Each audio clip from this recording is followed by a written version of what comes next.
Hi everyone and welcome in. I'm Gavin Lesser. This is an insight on script writing. And right here we have my three guests. Why don't you go ahead and introduce yourselves? Hi, I'm Ellie Simons. My name is Jason Monaco, My name's Shaylee Patel.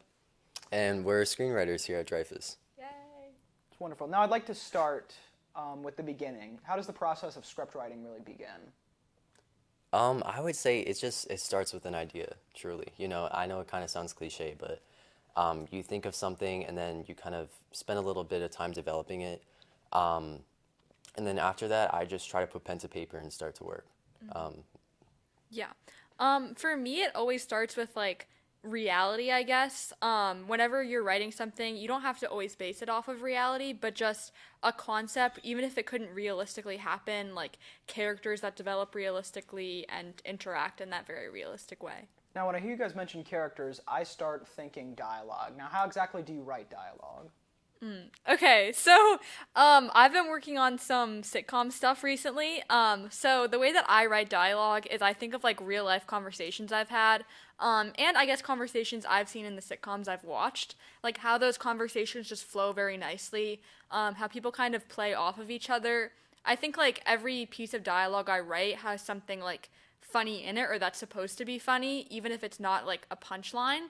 It's just very kind of I mirror how me and my friends talk where I'll say something and then they'll immediately say something back based off of whatever they're thinking. So yeah. And then for me, it's very tempting and very easy to just write in your own voice. And I think that's one of the biggest struggles with screenwriting for me, especially with dialogue, is that you have your own kind of conscious and this stream of thoughts that you want to put down on paper, but you have to realize you're not talking through yourself, you're talking through a character. I think for me, it's important to remember how long it's natural for someone to talk for, because when you're just writing, it can go on forever and ever, and then you see that this one character has been talking, and then or it's you're switching off, and it's oh, this really isn't natural. This character talked for 2 words, and it's oh, what is that even? So I think that's the biggest thing I take account for when I'm typing dialogue. Now I see you guys take a lot of influence from real life. Is there anything else, any movies, TV shows, scripts that you take a lot of other influence from personally?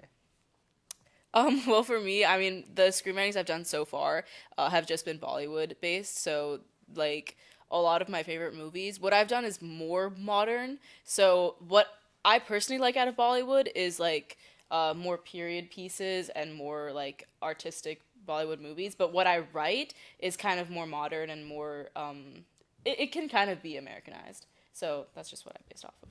Now, what do you all feel is the hardest part of script writing? I definitely think it's the dialogue.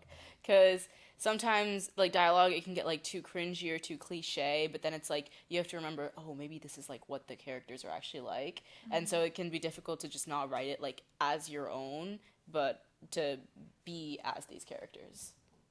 Yeah, kind of like what I said with the dialogue earlier, but I also think it kind of also plays into the influences thing that we talked about before, keeping that aspect of originality while also kind of drawing from a bunch of different types of media. It's kind of been a struggle for me in my screenwriting, but, sometimes you just got to take a step back, kind of reanalyze the scene for what it is and then go back in. Mm-hmm. Making sure that no matter if it's a side character or a main character, that every single person featured develops throughout what you're writing, and there's actually a point to whatever action and whatever dialogue you're writing, not just writing to write.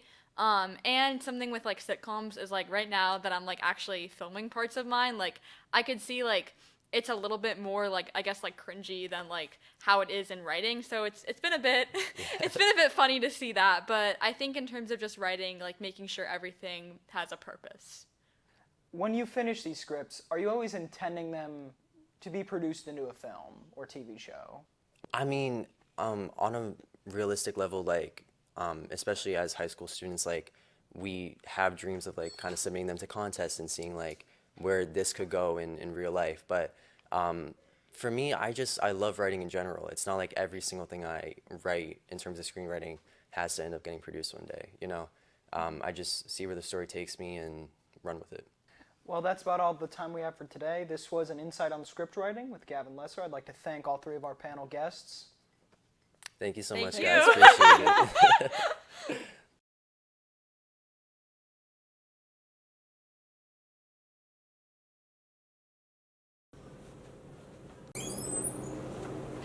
Good morning, Anna. Happy first day of school. Hey, I can't believe everyone's in class already. You're not even late.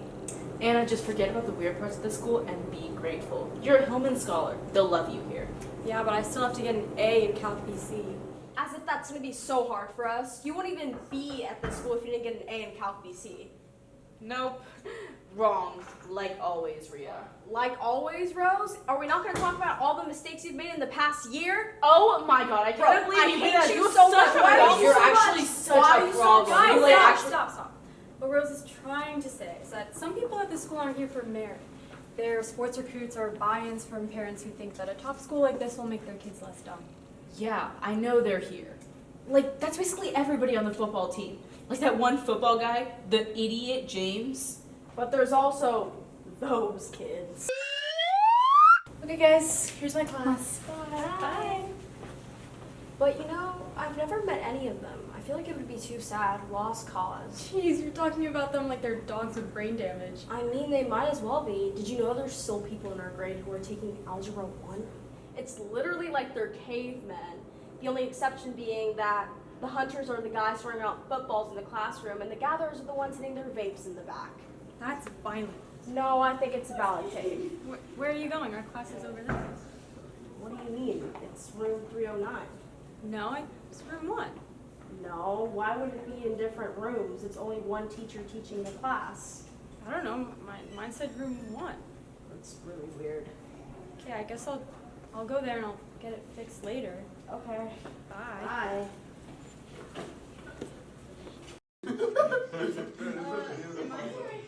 Of course you are. You're my star student. Welcome in. No, I'm supposed to be in calculus. Save your questions for after class! Hey! You interrupted my game of Retro Ball! How could you?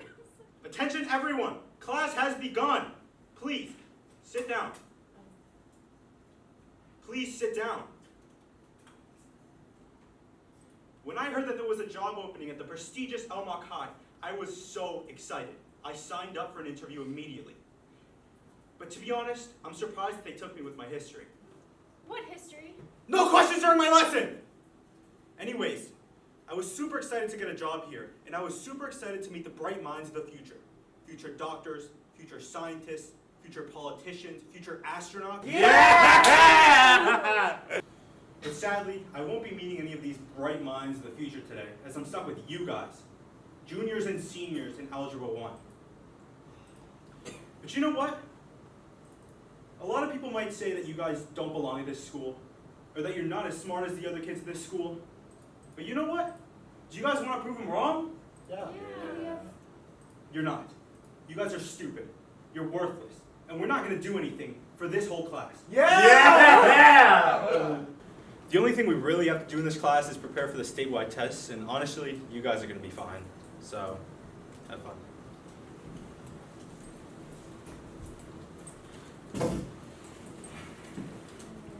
Wait, are you guys supposed to be in this class? I knew I was supposed to be in PE. I think he almost slipped on a banana peel. Wait, so everyone in here is genuinely in Algebra 1? Are you genuinely wearing that shirt? I guess you are. It's a really good GPA booster. I get all A's. I've taken it 3 times. Wait, but doesn't that look bad on college applications? Like to take a non-AP over and over again?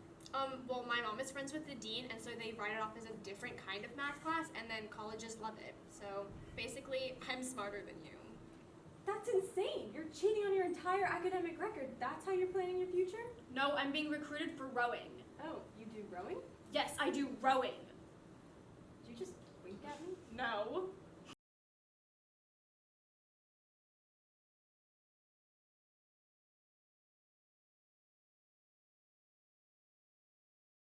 Kya Karun Hai, Scene 1. The Grand Wedding 10 years ago. A Rajasthani castle at night. A magnificent palace-style castle in Rajasthan, covered with lights and floral decorations. The night before the wedding, celebrations are still ongoing in the courtyard, but the bride and groom have slipped away to meet in secret. Interior, bride's room at night. A beautiful young woman, Anaya, in her mehndi-adored hands, dressed in a bridal robe, sneaks out of her room. She peeks into the empty hallway and tiptoes away. She creeps quietly down a corridor and turns the corner, bumping into a casually dressed, handsome young man, Kabir, and pushing him to the ground out of fright. Are you trying to kill the groom on his wedding day? Anaya smiles and laughs, helping Kabir up. Exterior, garden at night. Under the moonlight, Anaya and Kabir walk hand in hand, whispering to each other. This is the last time we'll meet like this. We've been meeting for 5 years, haven't we? What are we going to do when this isn't grounds for a scandal anymore? Exactly, which is why we need to make these moments count. Who knows, maybe after marriage you'll get tired of me.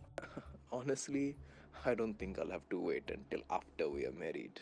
Anaya, with a shocked look on her face, drops his hand and Kabir gives her a smirk before running away. They chase each other through the garden until they reach a ledge overlooking the courtyard. They stop running and Kabir reaches to tuck a piece of hair behind Anaya's ear. The moment is romantic, but suddenly, exterior, courtyard at night, a shout is heard, followed by a crash. Anaya and Kabir turn toward the courtyard in alarm. Down below, their fathers, Raghunath Singh and Bhairav Chauhan, are being held back by staff of the hotel. A large group of family members, including the mothers and uncles, stand helplessly around them. You betrayed me, Bhairav. I trusted you like a brother. For 15 years we have agreed on this plan, and now you turn your back on me? Because of your own greed? A sudden shove. The two men lunge at each other. Chaos ensues. Anaya and Kabir rush down the stairs, pushing down the crowd to stop their fathers. Kabir pulls his father away as Anaya stands between them. Papa, stop this. What's going on? Baba, please. I don't understand. Did something happen with the wedding? The two men separate, breathing heavily, eyes burning with rage. There will be no wedding. Anaya's hands tremble in Kabir's. He grips them tightly, but their father's verdict is final. The fathers take their respective children's hands and lead them away from the courtyard, both looking back at the other. The scene ends on their devastated faces as mysterious Bollywood music plays ironically in the background.